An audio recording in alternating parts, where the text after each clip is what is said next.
Boa noite, Adriana. Apesar da modalidade de coparticipação existir há 20 anos, ainda não há uma regulamentação.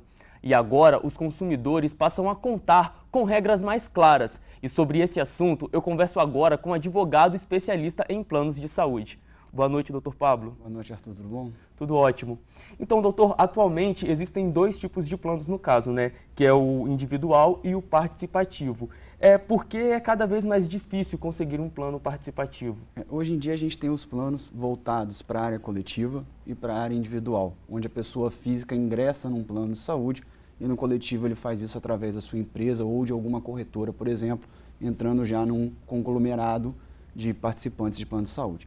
No individual é cada vez mais difícil porque o valor torna-se muito oneroso. Então fica muito caro hoje em dia para o consumidor conseguir bancar a sua mensalidade e ainda os valores provenientes do contrato de plano de saúde. E no caso dos planos participativos, por que é mais difícil conseguir esses reajustes?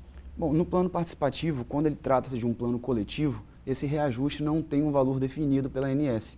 Na verdade, o valor é definido entre a operadora do plano de saúde e as corretoras ou empresas que contratam esses planos. Então o valor ele acaba sendo definido pela utilização do ano anterior, fazendo quase que uma média, né, dividindo entre todos os participantes desse plano e aí chega-se a um valor.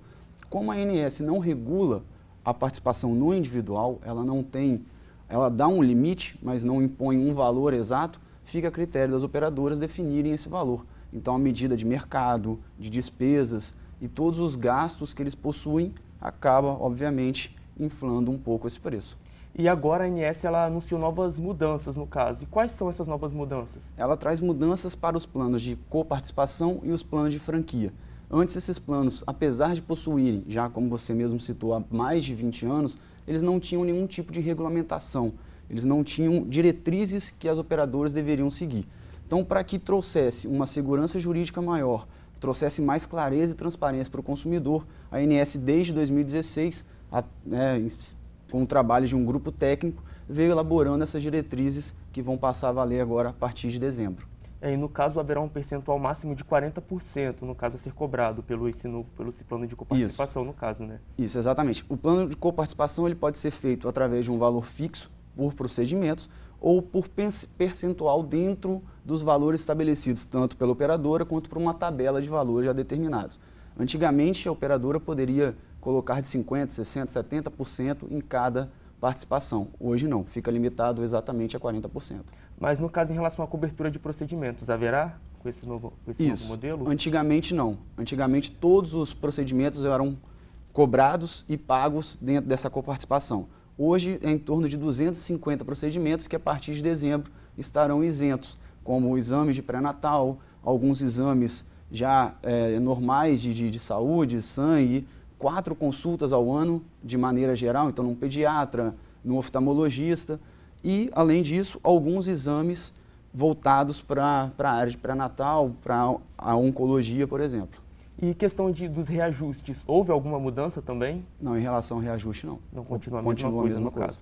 E esses limites, eles poderão também ser aplicados aos planos odontológicos ou eles se restringem apenas aos planos de saúde? A ANS, em relação a isso, ela disse que pode, mas não determina que tem que ser.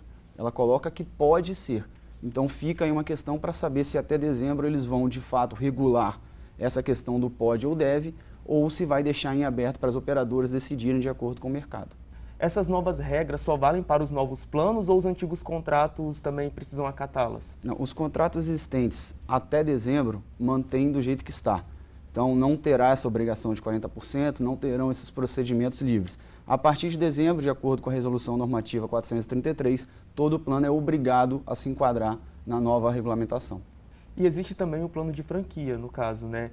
E vai ter alguma alteração para esse tipo de plano também?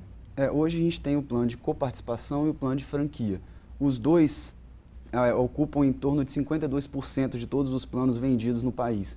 O de coparticipação, você tem um valor mensal e você paga uma porcentagem ou um valor fixo por procedimento. O valor de franquia ele é um pouco diferente, ele funciona basicamente como um seguro de carro. Você paga a sua mensalidade e você tem um valor para utilizar. A partir daquele valor, fica a cargo da operadora cobrir o restante das despesas de assistência médica. Entendi. E, doutor Pablo, como fica a questão da internação e do pronto-socorro também com essas novas mudanças? A partir da nova mudança, todo procedimento realizado no pronto-socorro, ele vai valer como um atendimento e um valor. Então, você vai ser cobrado, já sabendo previamente este valor, em torno de não mais do que 50% da sua mensalidade. No caso de internação, você também vai ser cobrado por um valor único, mas esse valor pode chegar até uma mensalidade inteira. E o consumidor já vai saber no contrato o valor de cada internação e de cada atendimento em pronto-socorro. Entendi. Então a gente listou aqui uma série de benefícios no caso, né, que essa mudança vai trazer. E para o consumidor, como ele será beneficiado no caso? Ele é beneficiado na primeira forma na transparência. Agora o contrato tem que ser transparente, tem que ser uma questão previsível para o consumidor. Ele já vai saber o gasto que ele vai ter a partir de cada consulta, a partir de cada procedimento de internação, de pronto-socorro. Então ele vai poder se adequar financeiramente àquele contrato, procurando até um contrato que traga mais vantagem para ele. Por outro lado, o consumidor vai ter uma maior disponibilidade no mercado, uma vez que os valores vão ser disponíveis para todo mundo. Então ele tem uma possibilidade de escolher aquela empresa ou aquele plano de saúde que o favoreça mais. E em cima disso, demonstra que a ANS está de olho nos tipos de plano de saúde, nas formas como eles estão sendo propostos e oferecidos ao consumidor.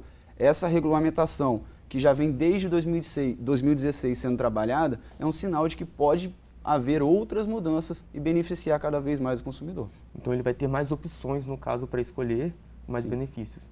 Exatamente. Doutor Pablo, eu gostaria de agradecer a entrevista e ceder sempre o espaço para o senhor. Eu que agradeço, muito obrigado. Eu conversei aqui com o Dr. Pablo Pancini. Volto ao estúdio com você, Adriana.